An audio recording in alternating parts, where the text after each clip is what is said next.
అందరికీ నమస్కారం. కథలోకి వెళ్లే ముందు మన ఛానల్ని సబ్స్క్రైబ్ చేసుకొని వాళ్ళు ఎవరైనా ఉంటే తప్పకుండా సబ్స్క్రైబ్ చేసుకోండి.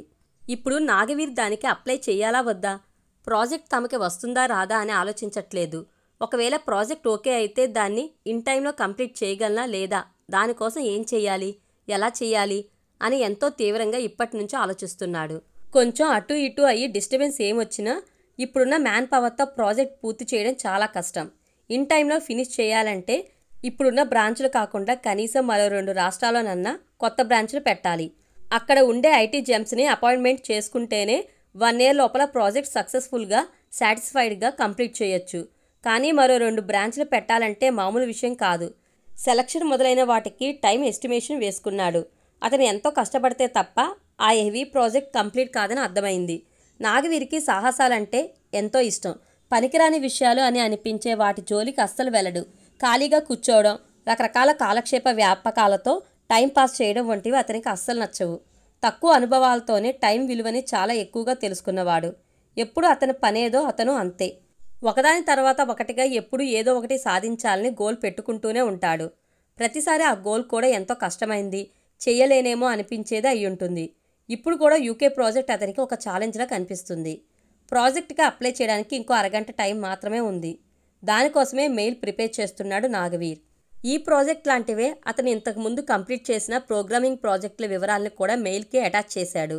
అతని కళ్ళు, చేతులు, మెదడు అన్నీ ఎంతో వేగంగా పనిచేస్తున్నాయి. సరిగ్గా డెడ్లైన్కి 1/2 గంట ఉందనగా మెయిల్లోని సెండ్ బటన్ ప్రెస్ చేశాడు నాగవీర్. మెయిల్ సెండ్ అన్న మెసేజ్ చూడగానే రిలాక్స్డ్గా చైర్లో వెనక్కి వాలాడు.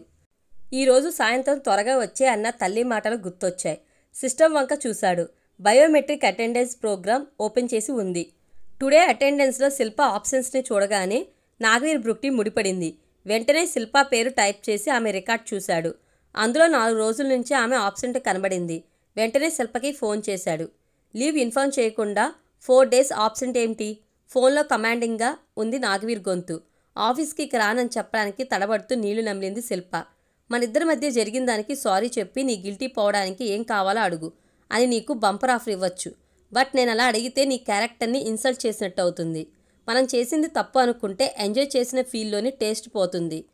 మన ఫీలింగ్ ఏదైనా దాన్ని యాజ్ ఇట్ ఈస్గా యాక్సెప్ట్ చేయగలగాలి. నేను యాక్సెప్ట్ చేశాను కాబట్టి నా డ్యూటీ నేను చేసుకుంటున్నాను. బట్ నువ్వు ఇంకా 4 days బ్యాకే ఆగిపోయావు. చెప్పు, ఇప్పుడేం చేస్తావు, ఏం చేయాలనుకుంటున్నావు? క్లాస్ పీకుతున్నట్టుగా అడిగాడు నాగవీర్. ఎంజాయ్ చేసినా అంటాడేంటి? నాకు తెలియకుండానే అన్నీ చేసి. ఒక్కసారిగా కోపం వచ్చేసింది శిల్పకి. డేంజరస్ గై అని మనసులో తిట్టుకుంది, పైకి అనలేక. ఓకే, ఈ వీక్ వర్కింగ్ డేస్ అయిపోయాయి. వీకెండ్ బాగా ఆలోచించు. నీ డెసిషన్ ఏంటో మండే చూస్తాను.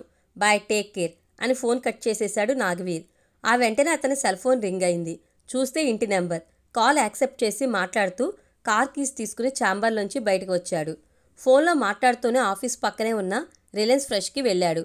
కొన్ని యాపిల్స్ బాస్కెట్లో వేశాడు. ఓకే, బత్తాయి కూడానా అని ఫోన్లో అంటూనే పక్కన కనిపించిన నారింజను తీశాడు. సరిగ్గా అప్పుడే ఒక అందమైన యువతి నాగవీర్ చేతిలోని పండును లాక్కుని అక్కడే పడేసింది. ఆమె అందమైన ముఖంలో ఒక అల్లరి నవ్వు కనిపించి క్వశ్చన్ మార్క్ ఫేస్ పెట్టాడు నాగవీర్.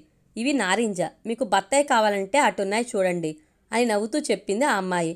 అదే నవ్వుతో నాగవీర్ పక్కనున్న యాపిల్స్ని చూసి సెలెక్ట్ చేసుకుంటూ తన బాస్కెట్లో వేసుకుంటుంది.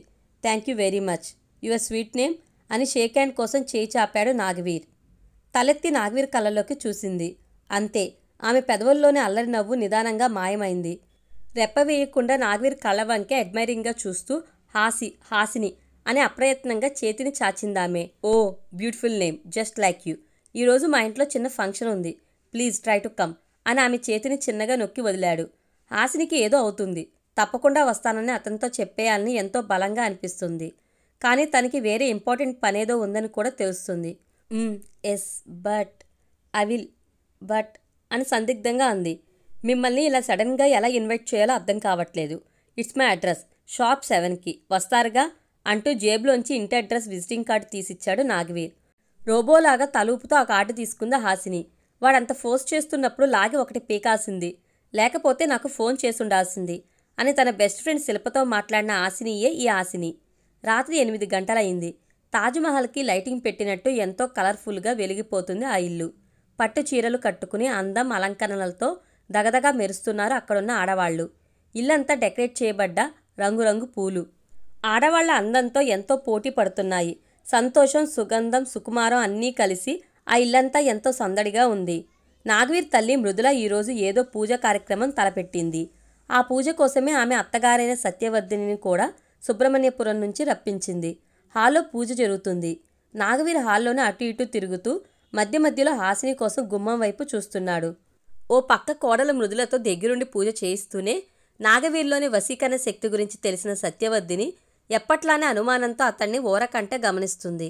మరో పావుగంటకి పూజ అయిపోయింది. పీటల మీద నుంచి లేవడంతోనే నాగవీర్ని పిలిచింది మృదుల. ఈ అమ్మాయి మన భూమిక చెల్లెలు, పేరు ధన్య, ఇల్లు చూస్తానంటుంది, ఒకసారి పైకి తీసుకెళ్లి చూపించు అంటూ ధన్యని పరిచయం చేసింది మృదుల. ధన్య వంక చూశాడు నాగవీర్. ఆమె కళ్లల్లో ఎందుకో చిలిపిదనం వింతగా తొణికిసలాడుతుంది. కనుబొమ్మలు ఎగరేస్తూ వెళ్దామా అన్నట్టు తలూపింది. షాక్ అయ్యాడు నాగవీర్. కానీ వెంటనే తేరుకున్నాడు. ఒకంత ఆశ్చర్యపోతూనే కమాన్ అంటూ డూప్లెక్స్ మెట్ల వైపు అడుగులేశాడు. వాళ్ళిద్దరినీ గమనిస్తూ కొంచెం కంగారు పడింది సత్యవర్ధిని. ఆ వెంటనే మృదుల వంక కోపంగా చూసింది. హాయ్ నాగవీర్, మీ పేరు చాలా వెరైటీగా ఎంతో బాగుంది. మా అక్క బావ ఎప్పుడూ మీ గురించి చెప్తూనే ఉంటారు అంటూ మాటలు కలుపుతూ కిసుక్కుని నవ్వింది ధన్య. భూమిక, రవిలు అతనికి నైబర్స్. కనిపిస్తే చిరునవ్వు నవ్వడమే తప్ప వాళ్లతో అతనికి పెద్దగా అటాచ్మెంట్ లేదు. వాళ్ళు తన గురించి ఎప్పుడు చెప్పేంత ఏముంటుందో అనుకుంటూనే చిన్న స్మైల్ ఇచ్చాడు నాగవీర్. ధన్య నాగవీర్ ఈడుజోడు బాగుంటుంది. ఒకసారి మా చెల్లిని చూడమని చెప్పి ధన్యని ఇక్కడకు పిలిపించింది భూమిక. నాగవీరికి ధన్య నచ్చితే కొడుకుకి ఇచ్చి పెళ్లి చేయొచ్చన్న ఆలోచనతో మృదుల కూడా సరేనంది. అందుకే ఇప్పుడు ధన్యకి ఇల్లు చూపించే కార్యక్రమాన్ని ప్రత్యేకంగా కొడుకుని పిలిచి మరీ అప్పగించింది. సుబ్రహ్మణ్యంపురం నుంచి వచ్చిన సత్యవర్ధినికి ఈ విషయం తెలియదు. ధన్యకి ఇల్లంతా చూపించాక నాగవీర్ కిందకు దిగడానికి మెట్ల వైపు అడుగులు వేశాడు. ఇది పెళ్లి చూపులను ధన్యకి మాత్రమే తెలిసిన విషయం అవడంతో ఆమెకి చాలా ఉత్సాహంగా, ఒకంత ఉద్విగ్నంగా కూడా ఉంది. నాగవీర్తో ఇంకా మాట్లాడాలని ఎంతగానో అనిపిస్తుంది కూడా. అందుకే మీ టెర్రస్ చాలా బాగుంటుందట అక్క చెప్పింది, ఒక్కసారి చూద్దామా అని ఎంతో హుషారుగా అడిగింది. మీ అక్క మా గురించి చాలా విషయాలు చెప్పినట్లున్నారు అని టెర్రస్ మీద లైట్ వేసి పైకి నడిచాడు నాగవీర్. చాలా ఏం కాదు, కొన్నే. అక్క చెప్పిన దానికంటే చాలా చాలా హ్యాండ్సమ్గా ఉన్నారు మీరు అని నాగవీరికి టచ్ అవుతూ మెట్లెక్కింది ధన్య. థ్యాంక్ యూ అంటూ ధన్య ముఖంలోకి చూశాడు నాగవీర్. అతని ముందు ఇలా డైరెక్ట్గా బయటపడిన అమ్మాయిలు ఇంతవరకు ఎవరూ లేరు. విత్ ప్లెజర్ అని ధన్య కూడా నాగవీరి వంక చూసింది.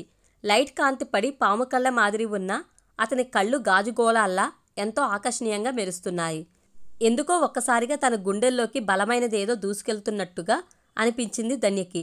అలాగే తీక్షణంగా చూస్తున్నాడు నాగవీర్. ఇప్పుడు అతని కళ్ళు చాలా డిఫరెంట్గా ఉన్నాయి. అప్పటి వరకు గలగలా మాట్లాడుతున్న ధన్య మాటల్ని పూర్తిగా మర్చిపోయింది. ఆమెకు తెలియకుండానే నడుస్తూ నాగవీర్ని హత్తుకుపోతున్నట్టుగా బాగా దగ్గరికి వచ్చేసింది. అంతే, మైకంలో పడిపోయిన ధన్యని నడుం చుట్టూ చెయ్యేసి ఇంకా దగ్గరకు లాక్కున్నాడు నాగవీర్. అమ్మాయిలు ఒంటరిగా ఇలాంటి టైంలో మగవాళ్ల దగ్గరకు రాకూడదు. నాగవీర్ కూడా ఒకలాంటి మైకంతో అన్నాడు. బదులివ్వలేదు ధన్య. సర్వం మరిచి ఫిదా అయిపోయినట్టు అతని కళ్ళలోకి చూస్తుంది. అదే సమయానికి కొంటిగా వీచిన పిల్లగాలికి ఆమె భుజం మీద పల్చని లైట్ వెయిట్ చున్ని సుతిమెత్తగా పక్కకు జారింది. అంతే, నాగవీర్ చెయ్యి ఆమె బుగ్గపై నుంచి మెడ మీదుగా కిందకి కదిలింది. సరిగ్గా అప్పుడే మెట్ల మీద ఎవరిదో అడుగుల శబ్దం వినిపించింది. ఆ చప్పుడికి ఉలిక్కి పడుతూ ఈ లోకంలోకి వచ్చింది ధన్య. చప్పున అతని నుంచి దూరం జరిగింది. సరిగ్గా అదే క్షణంలో అక్కడికొచ్చింది సత్యవర్ధిని. నిన్ను మీ అక్క రమ్మంటుంది పదా అని ధన్యని మందలిస్తున్నట్టుగా అందావిడ. ధన్య కన్నా ముందే గబగబా మెట్లు దిగి వెళ్ళిపోయాడు నాగవీర్. సత్యవర్ధిని మనవడి వంక విచారంగా చూసింది. ఆ వెంటనే ధన్య ముఖంలోకి చూసింది. సోలిపోతున్న కళ్లతో ఏదో లోకంలో విహరిస్తున్నట్టుగా ఉందామె. రేపు వీడిని తప్పకుండా సుబ్రహ్మణ్యపురం తీసుకెళ్లాలి అని మనసులో గట్టిగా నిశ్చయించుకుంది సత్యవర్ధిని. తెల్లవారుతున్న సమయం. సత్యవర్ధినితో సుబ్రహ్మణ్యపురానికి బయలుదేరాడు నాగవీర్. ఉదయం 10 గంటలకి సుబ్రహ్మణ్యపురంలోకి ఎంటర్ అయింది వాళ్ల కారు. ఆ ఊరికి ప్రారంభంలోనే ఉంది వీరనాగుడి గుడి. గుడి దగ్గర ఆపమని చెప్పడంతో కారుని ఆపాడు నాగవీర్. కారులోంచి దిగి పక్కనే ఉన్న చెరువులోకి వెళ్లి కాళ్లు కడుక్కుని వచ్చారిద్దరు. ఆలయ సింహద్వార గడపని భక్తితో తాకి లోపలికి వెళ్ళిందావిడ. ఆవిడనే అనుసరించాడు నాగవీర్. గుళ్ళో ఎప్పుడు ఉండే నారాయణ పంతులు లేరు. ఒంట్లో బాలేదని ఈరోజు రాలేదాయన. ఆయన బదులు వేరే పంతులు ఉన్నారు. నాగవీరి చేత దేవుడికి పళ్ళు పూలు ఇప్పించి నాగవీరికి అంతా మంచి జరగాలని అభిషేకం చేయించింది సత్యవర్ధిని. ఆవిడ నాగవీరి గురించి నారాయణ పంతులు గారితో మాట్లాడాలనుకుంది. కానీ ఆయన లేకపోవడంతో పూజ ముగించుకుని ఇంటికొచ్చారు. తాతయ్య పరమేశ్వరరావుని చూడగానే ఆనందంతో గబగబా వెళ్ళి 2 చేతులతో గట్టిగా కౌగిలించుకున్నాడు నాగవీర్. పూర్తి వీడియో కోసం మన ఛానల్ తప్పకుండా సబ్స్క్రైబ్ చేసుకోండి. Thank you.